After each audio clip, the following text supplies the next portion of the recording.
Hello and welcome back to the FSF Podcast. I am Tim, I am your host, and this is a show that's made by nerds for nerds. So welcome to my Nerdatorium.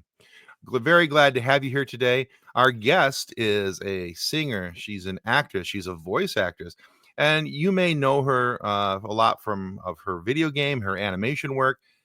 You may best know her as Impa from Legend of Zelda, both in Tears of the Kingdom and Breath of the Wild. And there's a bunch of other characters and things that she has done, that she has voiced, and it's all pretty cool. I'm very excited to welcome Andi Gibson to the FSF Podcast. Welcome to the show, Andi. Hi.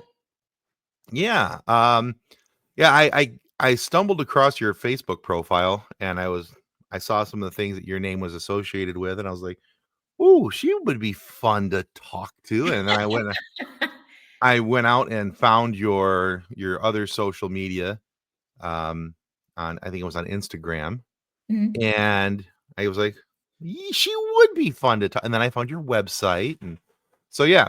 So the way that we always start the show, though, Andi, is we always talk to people about because we're nerds, and nerds love a good origin story. So you being the hero of our story today, we want to know the origin story of our hero. So Okay. Andi Gibson, how did you get here? What got you started in the acting and entertainment business? Well, it's a funny story, Tim. I like I funny was stories. actually born into a show family. My mom did the San Francisco cast of Hair, the musical, straight out of high school Oh, in wow. 1969, and continued on to do musical theater, which is, I believe, where she met my dad. They did Jesus Christ Superstar, another musical, together. And I think that's how they met. And then things transpired. They got married. I became evident while she was on tour singing background for Bob Dylan. Oh, no She, kidding. yeah, so she wasn't having much sickness and, traveling around and didn't think much about it. And it was the Budokan album tour. So they were doing Japan, Australia, and New Zealand. And the story goes that she was laying on the beach with her other background singer friend in a bikini, and her girlfriends saw her stomach go from one side of her body to the other side. And she said, "Girl, you need to get to the hospital. You're pregnant." And sure enough, she was 5 months pregnant at the time. And here I am. So then my career actually started in music videos at the age of 2, because a dear friend of hers, Kenny Ortega, who she did Hair with back in the day, was doing casting and choreography. He choreographed Dirty Dancing, and he was directing a lot of music videos at the time. And of course, his career has skyrocketed since then. But he put me in my first music video at age 2, and it was for Fleetwood Mac, the Gypsy music video. Aha. Then I did Heart Attack with Olivia Newton-John at age 4. And then eventually somebody needed a singer. And so my first recording session as a singer was at age 7 for Warner Brothers. I actually did a duet with Kim Carnes. I'm dating myself, but And yet I'm getting all of these references with no problem. I'm I just like, see. So I remember, I don't think we actually sang together, but they recorded my stuff and she was there and I got to meet her. She was really nice. And so then it was one of those things, like, because I was doing auditions and getting agents and things like that. And my mom raised me by herself because okay, my parents split up when I was really young. sure.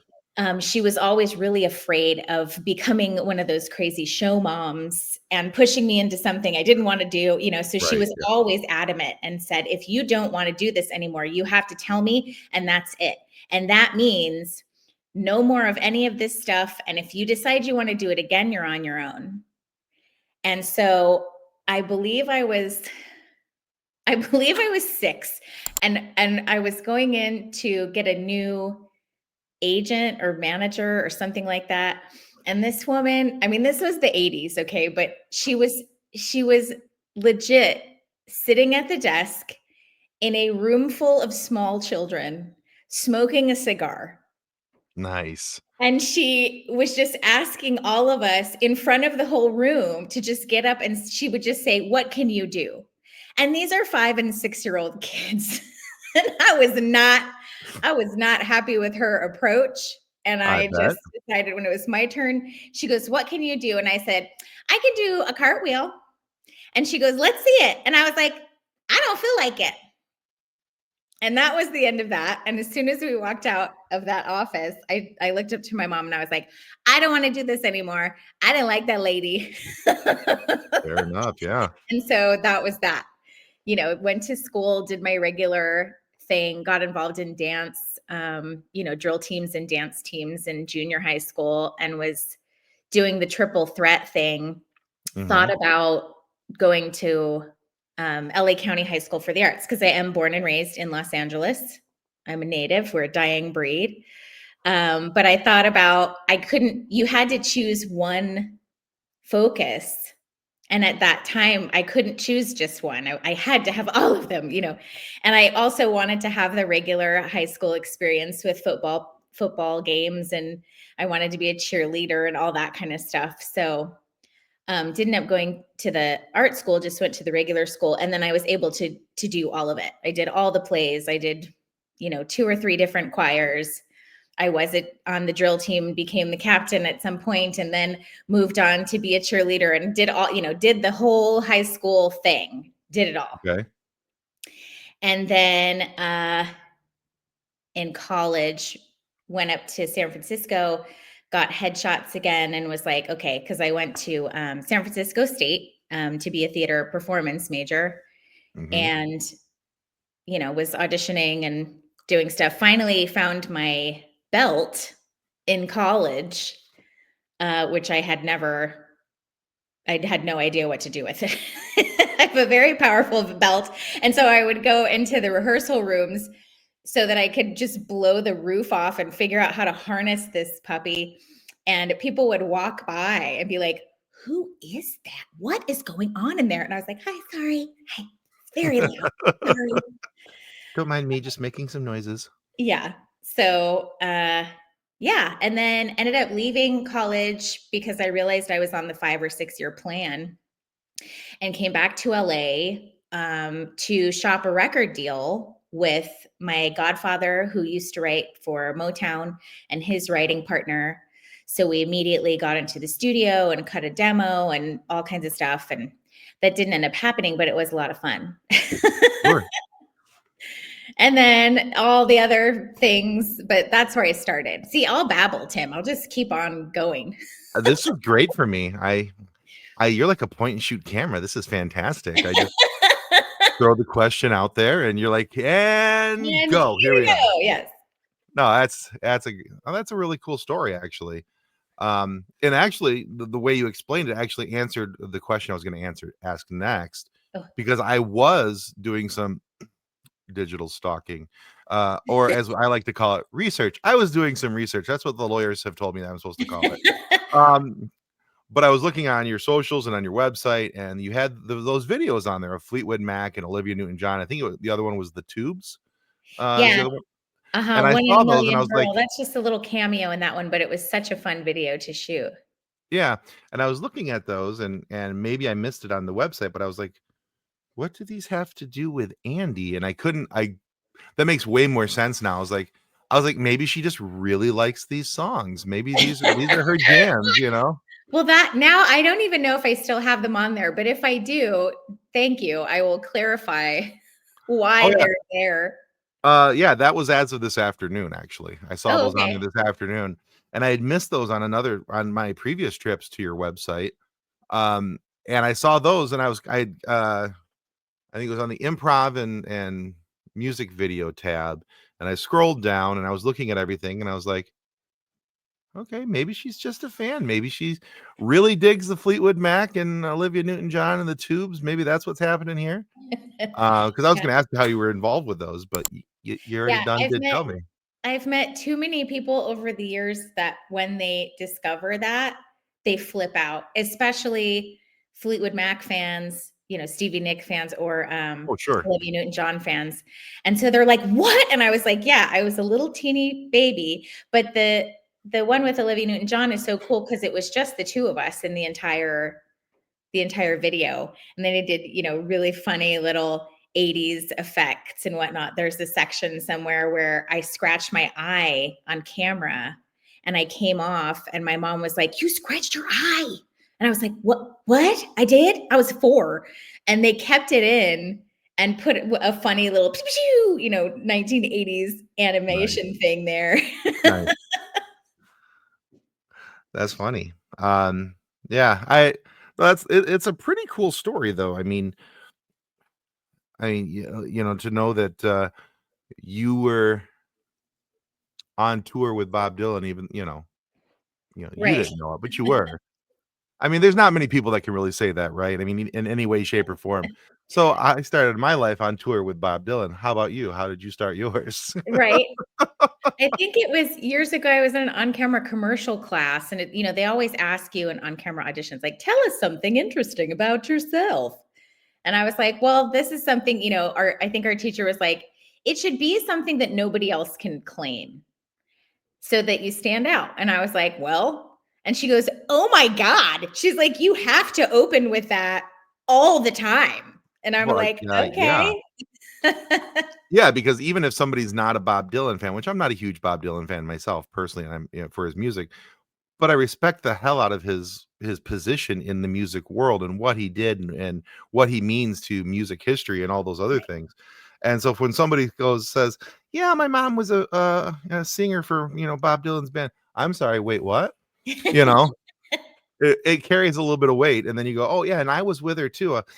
Just she didn't know it, but Right. yeah, it's a cool story. It really is. Yeah, I really kind of dig that. All right, Well, all right. thanks. So yeah. All right. So Andy, so like I said, researched you on your socials and your website, and I noticed that you have several pictures of your dogs and your cats, and we are a very pet friendly podcast. So we are, and I say we because if Kathleen was able to be here tonight, that's one of the things that she would want to know as well. Is tell us about your furry little buddies. Okay, well, I'm actually pet sitting right now, so I wouldn't be able to pull anybody up, which normally somebody's available for me to show Sure. on camera. But I have a family of 4, 2 cats and 2 dogs. So Nice. we have, let's start at the top. We have Hendrix is our terrier pup, and he is 9. We have, who's next? Amina is our little African princess, my little black kitty, and she Mhm. just turned 8. Okay. And then we have baby Dean, who is our ginger tabby, and he is 4. And then we have Charlie, the Maltipoo Pomchi, and he is 3. Is he the little white guy? He's the little white guy. He's Yeah, a he is super fluff and puff. adorable. We call him Cottonhead and Ninny Muggins because God, he I love just, that. yeah. And the Pomeranian is strong because that fur, we could easily get him cut every 3 weeks because he just starts, I like to say, like, the fur starts getting bigger and all of his facial features just start to shrink. And we're like, "Oh, poor thing, he can't even see," because it just kind of grows up in front of his eyes and stuff. So he's about ready for another trim right now. Nice. Nice. Yeah, we have 2 dogs and a cat right now. We had 2 cats, but unfortunately one of them has passed. But Oh, I'm sorry. um that was Vader. He was a good boy. Yeah. He was a all black cat with a white box on his chest, and he was a bit of a butthead. So Okay. the name kind of fit.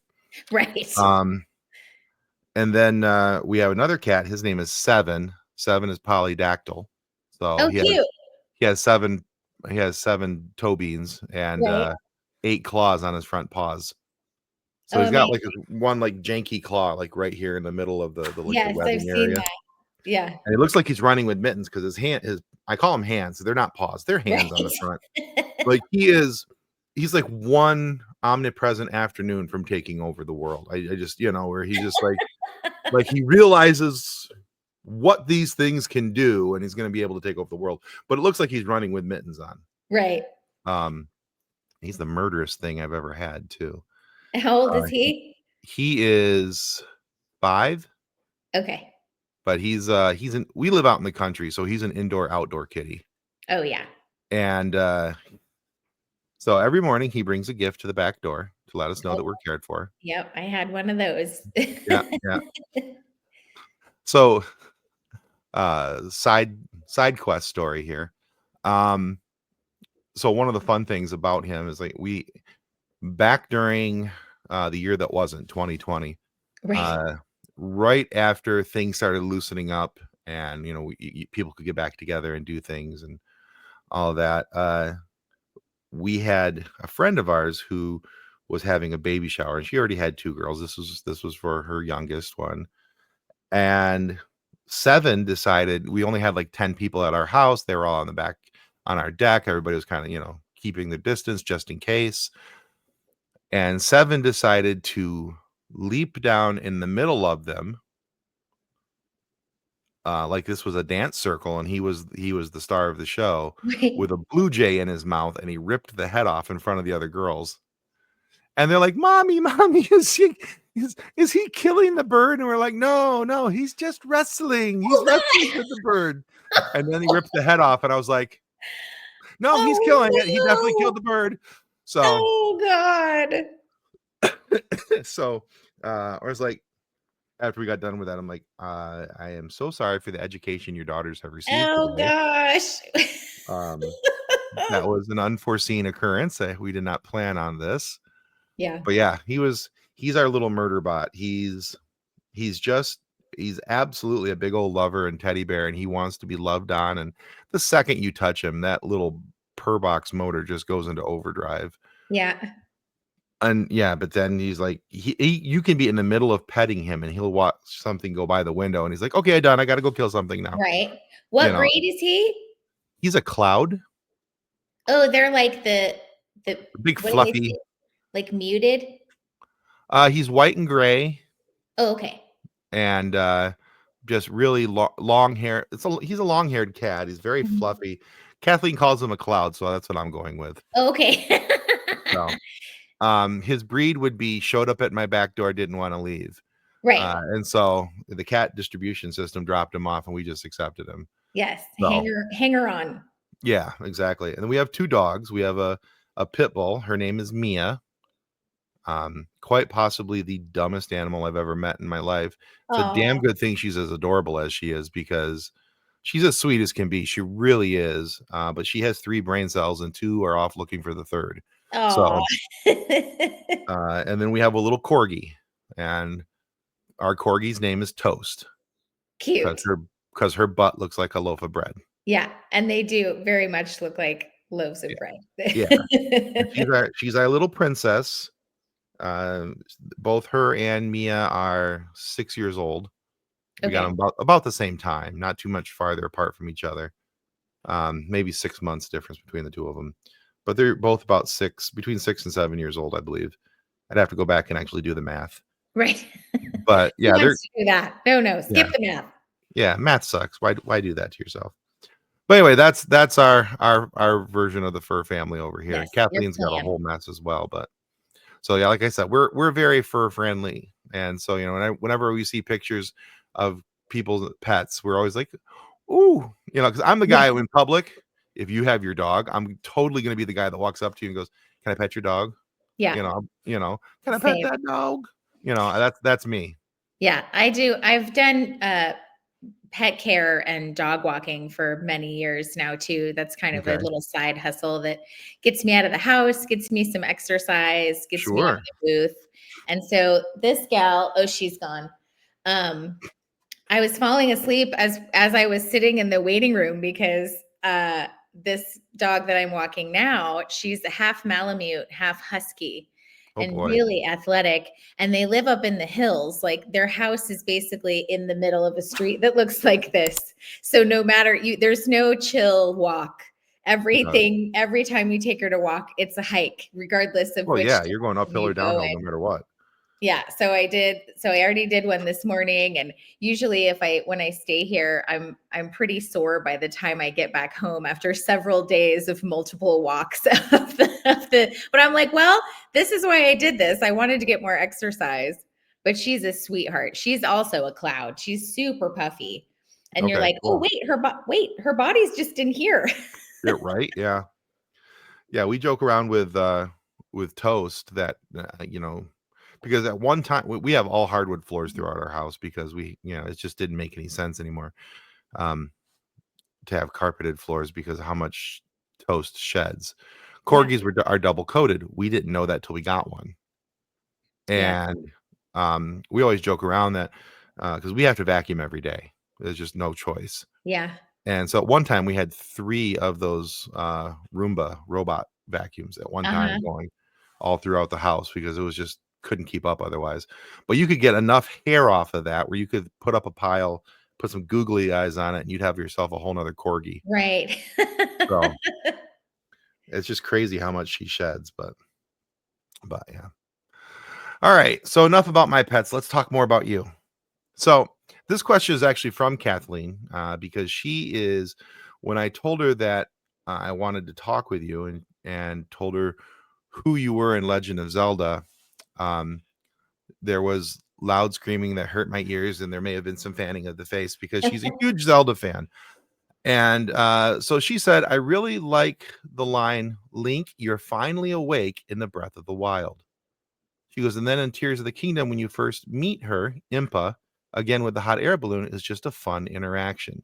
So what she wants to know is, do you have a favorite line from Impa that you not only enjoyed saying during the show or during the recording rather for the video game, or is there one that you use like just kind of everyday conversation? You throw out a line, at somebody.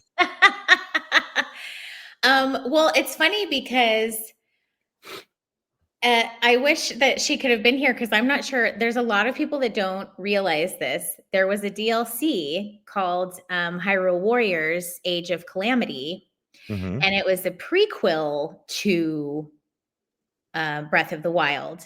And Impa is in her 20s, and she's a super badass warrior. I Okay. also voice young Impa in that game. And I think that she's my favorite. Okay. Because I had done a number of video games before I got that opportunity. And, Nintendo didn't have to do that. That was fabulous for Yeah. continuity to hire me back to do that character. But she's she's the only character out of all my video game characters so far that sounds the most like my normal speaking voice, which was cool. And I've never had a character where you can play and fight and do really cool tricks and be as my character. So that was really exciting for me in my video game career journey. And so I think my favorite line is from her, where she says, "Steel yourself, I am ready." And then she does this cool, like, I can't do it, but I know there's fans that have learned it. But it's Nice. very much like, it flashes me back to my old drill team days because it's very much like that. She has her whole little thing that she does. But that's like, I think it's one of her combat lines. So you can get her to say that a lot before she does her thing. Nice. Okay. I can see that as something that would be used, you know. I I see if that was me, in talking with my own wife, I'd be like, she because my wife and I, we've been married for 27 years. One of our joys is giving each other a fun ration of crap. Oh, We yes. pick on each other pretty religiously. And so I could see myself, or actually could see her look at me going, "Steal yourself. I Yes. am ready." Yeah, I could totally see her doing that. And even trying to do the moves. That would be fun too. Yes, yes, Um, it's a good one. yeah. So now you have a background as a singer. You have, um, you have show in your family, and I noticed that for yourself, you have a lot of you've done a lot of musicals and things along those lines. Is there a musical or a show out there uh, that you really wish people would know a little bit more about? Maybe like, maybe there's a musical that you did that just didn't find the right audience, maybe, or but it's so very cool, and you're like, I wish more people got to see this thing. It doesn't have to Okay. be a musical; it could be anything that you've done. Is there something Well, where you wish people had gotten to see more of that thing? okay. There was, I don't do theme park so much anymore. I probably did theme park work here and in Japan, all total maybe 7 or 8 years at Okay, different parks, Disney and Universal. And there was this fabulous little show called Minnie's Fly Girls at California Adventure. love it already. And the music was fantastic. It was a darling little concept. Um, Minnie Mouse had herself her own all-female charter airline, and she was the pilot, and we were dressed as her stewardesses in very Pan Am style in our little Okay, outfits.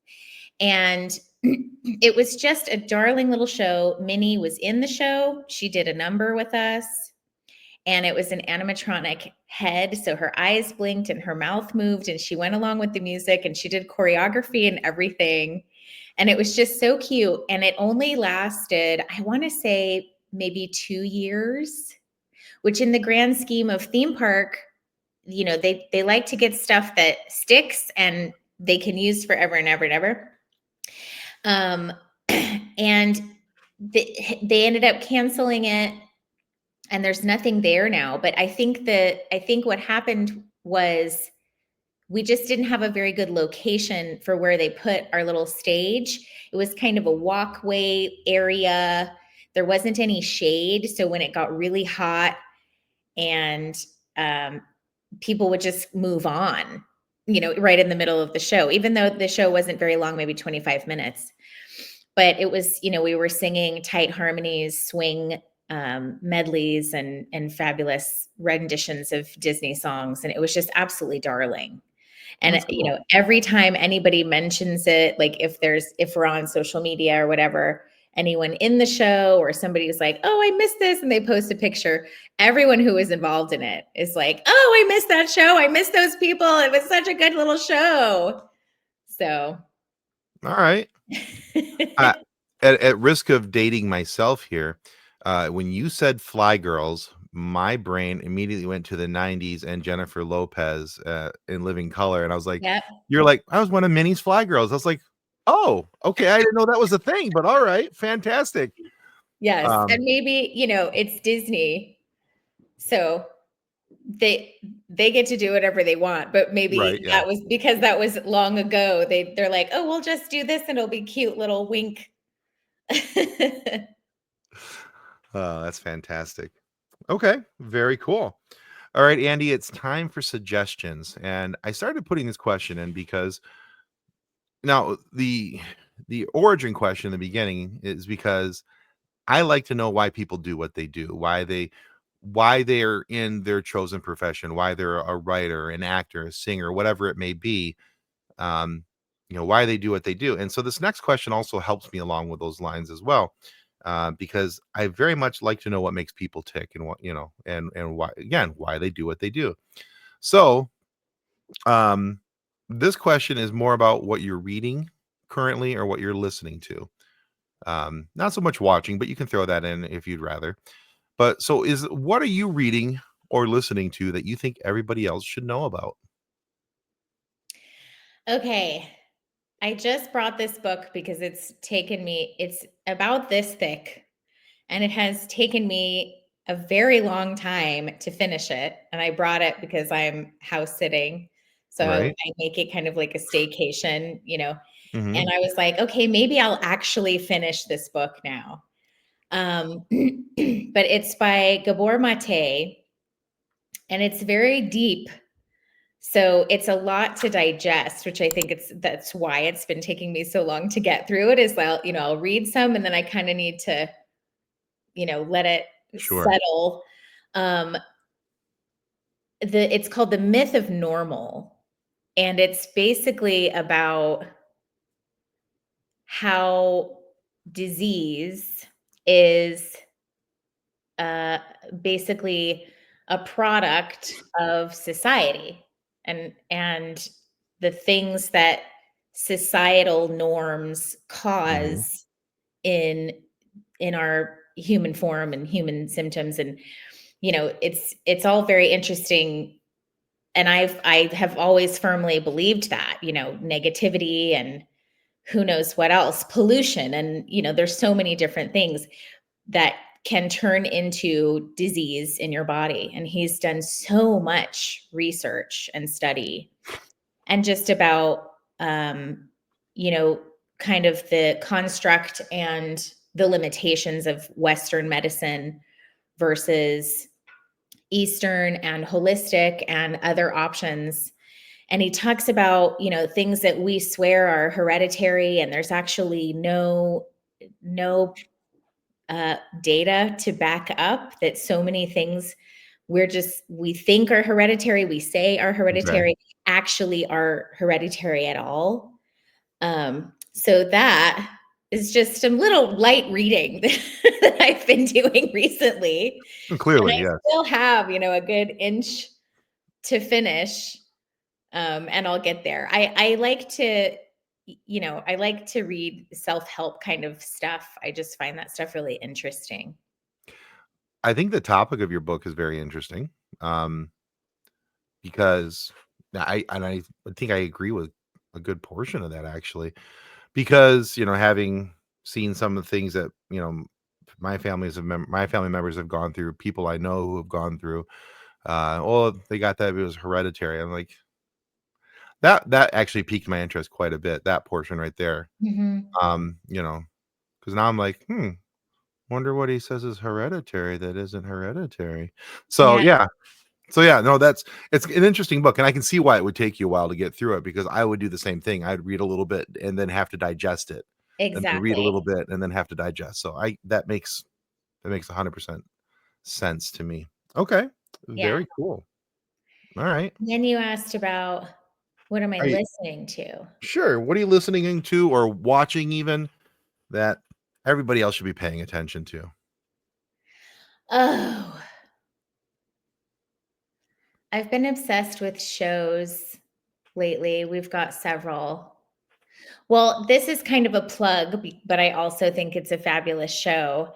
Hacks on HBO Max Yeah. is absolutely fantastic. The writing is phenomenal, Mhm. and I have to give a shout out to the music because my husband is co-composer on the show. Nice. Yeah, I So saw it, that. we're religious about watching it, and we still need to catch up. But it's episode 9 that they've submitted this season to hopefully get an Emmy nomination for the music. So Oh, that's very wow. exciting. Yeah, he's been doing a lot of networking stuff, and he's on the campaign trail for the Emmys. That's So he probably fantastic. killed me that I'm talking about him in my interview, but I'm That'll his be alright. biggest cheerleader. I'm doing my job. Absolutely. No, that's fantastic. I love the support. That's great. Yeah, but Um, that's a really great show. So I would definitely recommend if nobody's seen it. It's really smart, cutting comedy, and yeah, I just started watching it a little bit ago. I mean, I'm like 1 or 2 episodes in. I okay. so Yeah, I you can't need to say cut like, it. "Oh, yeah, I know exactly everything you're talking about." I can't say that, but I can say that I enjoyed the first 2 episodes, 1 or 2 episodes that I did watch. My wife and I we're always looking for because my wife and I are very much she's a little country, I'm a little rock and roll. Okay. Um, she is the yin to my yang. There's not a there are a lot of things that we do individually because that's just our tick. That's what we do. And so we're always looking for things that we can do together. Yeah. You know, and we have a few bands and a few, movies and things that we really enjoy together. So we're always looking for that next show. And I think Hacks might actually be that next show because we both enjoyed the first couple episodes and we both Yeah. went, yeah, I could watch more of this. Yeah, we could do this. It's Yeah, a let's good do one. that. So season So 4 just dropped, and then they just recently got greenlit for season 5. So that's going to be perfect. happening. So you have plenty of episodes to keep you entertained I dig it. Yeah. until you get Yeah. caught up. We didn't have an HBO Max account for a while, and so now we got one back, and we're like, oh, okay, we'll Yeah, start I watching some think we things. let ours lapse too when we were caught up, and then we redid it for when this new season came out. And then Right? Yeah. we just got fully caught up on The Last of Us, which Okay. we're talking about video games. That was absolutely incredible. And as far as I'm concerned, Pedro Pascal can do no wrong. I love him so much. And Space he's Daddy. also been coming out and really supporting the trans community. Yes, he has. And, he's just, I love him. So Well, brave and I so believe his just sister is trans as well, so Oh, I didn't know that. Yeah. yeah. But, you I know, I believe it's his sister. Don't quote me on that, but there's a very close family member to him that is trans. okay. And um, yeah, so he supports them Yeah. implicitly. Well, and Bella So, Ramsey just came out as non-binary, I believe. okay. So it's also in support of her. And, they've got great storylines in the show as Yeah. well. So I think that's fabulous for him to come out as such a public ally. And even, people are giving him hate like, "Oh, I used to be such a big fan." And he's like, "Bye." Yeah, I'm like, good it's for him. it's no sweat off his back, and Exactly. they're Exactly. the ones losing, so whatever. Exactly. But he's an incredible actor. And so is I mean, Bella Ramsey. Oh my God. yeah, From Game of Thrones when she was like 9 or something. right, yeah. Just a little bad. I was almost going to say a bad word, but ASS. I was Well, like, you I'm would have glad been okay you told because, me about how we were PG because I do kind of have a mouth like a sailor sometimes. PG-13, you were okay. Okay.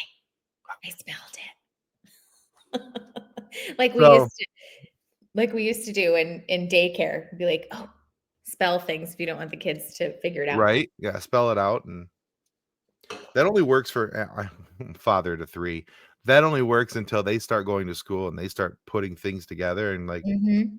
I remember I said, um it wasn't a swear word, but I think we were spelling I was spelling ice cream in front of the kids, and my youngest is like, "I know what that means, dad's getting ice cream," and I was like, "That's now a social contract, we're just You're like, that has well, to we can't happen." do that now. Can't do the No, spelling anymore. You no, got to learn sign language. she ruined that for me, that was ruined too. My mother-in-law, not my mother-in-law, but my mother rather, has done sign translation for years. Oh, amazing.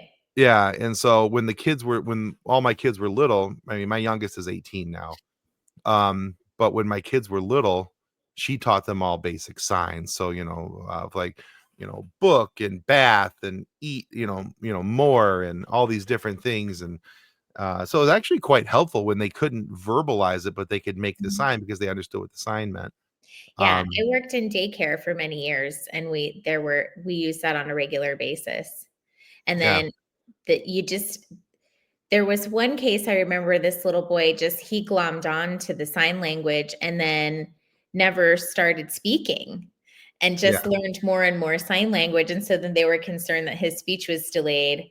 But I think eventually he did start, but it was just much later, maybe 4 years old or something like that. See, that would be my son Nolan, my middle child, but he had an older brother who did all the talking for him, and he would just point and grunt, and then Parker would interpret what the point What and the he grunt wanted. was, and they were like, "Nolan, is that what you want?" "Uh-huh," and then everything was fine,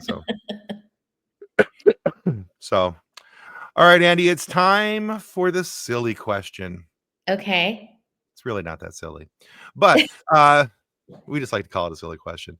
So, Kathleen and her daughter were out and about, and somebody asked her daughter this question, but not her, and she was like, "Well, that's rude. You should never age out of this question." Okay. So, Andy Gibson, what's your favorite dinosaur? Oh. So I always loved Stegosaurus Okay. and Triceratops, Yes. but I think Triceratops is gonna have to win just because The horn situation is just too cool. You know, he can skewer and barbecue. He can do Uh-huh. all kinds of things. Yeah. So yeah, Triceratops. That's also my favorite. So very good choice. Yeah, they Very, kind of very look good. like a rhino, like, you know what I mean? Like Yeah. rhinos are obviously cousin to Triceratops. You may have just like catapulted yourself to one of my favorite interviews right there just with that statement. Yeah, I love seeing that kind of stuff. Like when you hear about, that all birds are derived from reptiles, and that's what the feather used to be, Right. Yeah. scales. And I used to have a pet cockatiel, and I remember anytime I looked closely at his eyes and his feet, and it really is neat to because you can see it, you Mm-hmm. Yeah, just watch some chickens for a little bit. You'll see it. know. So all right, Andy, thank you so much for being on the show today. Where can our listeners go to find out more about you, your work, and anything you have coming up? Okay, well, I worked very hard on my website. I'm constantly updating it with new things that come out. So that's andigibson.com. That's an easy one. And I also have autographs and stuff on there for fans, um, you know, that you can order right from the website if you're interested. Impa stuff, and then old headshots, because I don't know why somebody told me I should do that. And then I'm on Instagram, as I have to look because I was not smart enough to put two and two together and make all of my social media handles the same name. That would have been really smart, but I decided to get creative and change them. And so I think my Instagram is gibson.andy. And Yes. I'm just recently back on TikTok. When TikTok went away, I deleted it. And then it Sure. came back in like 2 days. And so I'm trying to rebuild my TikTok. So I would so love for you guys to follow me on that. And that is Andi Gibson 00. Okay. I'm not on the tweets anymore. Same. And social media I keep just for personal. So if we haven't met in human form, I don't accept friend requests on my Facebook. Yeah, that's fair. Uh, you know, I like to meet people in person, but so I use my Instagram and my TikTok for that. Perfect. And I'm, Okay. whenever I have something new, I try and share it and keep it up to date. And Okay. it's part of the gig, man. Absolutely. Well, we will make sure that those links for TikTok and Instagram get put in down below so people can follow you. Oh, rough. They can check out your website as well. We'll put all down in there for people to be able to follow you and see what you're doing. She's got a cool website, guys. Go check it out. I spent a considerable amount of time there. So, Thank you. but yeah. So, guys, hey, if you haven't already, now is the perfect time to remind you that following our show on YouTube is absolutely free. And it's the most important thing you can do to ensure that we get more amazing guests like Andi Gibson here today to come have these conversations and give you guys some silly moments to listen to. So please consider following our show. It helps us way more than we'll ever be able to tell you. And go check out Andi's work as well, because she's got some cool stuff out there. She's a hell of a singer, by the way. We really didn't talk much about her singing, but she's got pipes. You might want to check that out. Thank you. Anyway, but yeah, so I've got a show coming up actually at the end of June okay. for our Los Angelinos. My friend is now booking talent live music on Mondays at Rocco's in West Hollywood. And so on June 30th, I'll be singing two or three sets with my husband at the keyboard. This is something that's been on my bucket list forever. And I'm finally doing it. Finally. So when you were saying, what music are you listening to? I'm like, I'm listening to the stuff that we're putting in our sets at the show. Perfect. Right. Yeah. Because I'm trying to learn my words. Fair enough. Fair So, enough. but that's that kind of stuff too. I'm always good about trying to spread the word about public Nice. engagements, because I sang in Christmas caroling groups for years and at theme parks, and all that stuff costs money. Mhm. And, Christmas caroling is like private parties. So people are always like, where can we see you sing? So this is one at the end of June. And if you keep in Perfect. touch with my socials, I will remind you. Perfect. All right. Well, guys, yeah, keep a look for that. If you're in the Los Angeles area, you'll want to swing by. and see what Andi's doing. Like I said, hell of a voice. You're not going to want to miss it. So, Andi, thank you for being on the show. Everybody, thank you for listening or watching, whether you're on an audio version or you're watching us here on YouTube. So, until next time, may the force be with you as you continue to live long and prosper. Goodbye. Goodbye. Thanks so much, Tim. Copyright 2025 FSF Podcast. Reference to any specific product or entity mentioned on this podcast does not constitute an endorsement or recommendation by FSF Podcast. The views expressed by guests are their own, and their appearance on the program does not imply an endorsement of them or any entity they represent. If you have any questions about this disclaimer, please contact us via email at info@fsfpodcast.com.